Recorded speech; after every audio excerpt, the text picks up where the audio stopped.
Atëherë, edhe në kronik, po am se një fshat i tërë, thuaj se pa banor, pa njerëz, shkolla të thata, obore pa zhurmë, realisht është mëkat që fshatrat të mbesin të tillë. Pajtoheni, zotri Desko?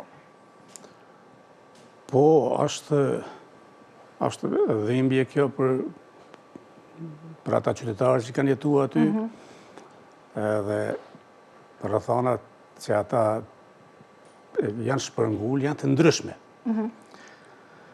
Sikur në gjithë Kosovën, ashtu dhe në Gradicë edhe krejt fshatrat, më thanë, ka ndodhur lufta cila e ka rënu gjithë shka që ka pasuni, ekonomi, edhe në bagti.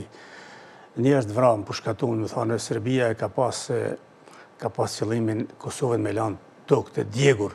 Prandaj, shumë fshatra janë rënu tërësisht. Edhe kjo është një nga shkaqet pse njerëzit janë shpërngulur, sepse janë kthyer shumë shpejt mbas lufte, por ndërtimi ka ndodhur më vonë, i shtëpijave, gjanave tjera të nevojshme për jetë. Prandaj, edhe në Malishev, më thane, e njëjta ka ndodhur. Si është gjendja atje? Gjendja nuk është ashtu alarmante. Më thane, në Malishev nuk ka asnjë fshat që është braktisë tërësisht. Në rregull.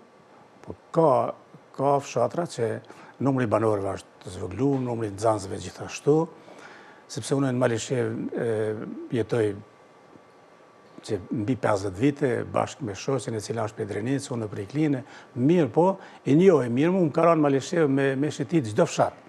Jo lëvizja pajtimeve, jo vetë financimi për arsim, i njohë shumë mirë, edhe pas lufte të organizimet për dëshmorë, për rastet ndryshme që majshin të bimit, më thonë, kam njohuri parafërsisht si qëndron gjendja në për fshatra.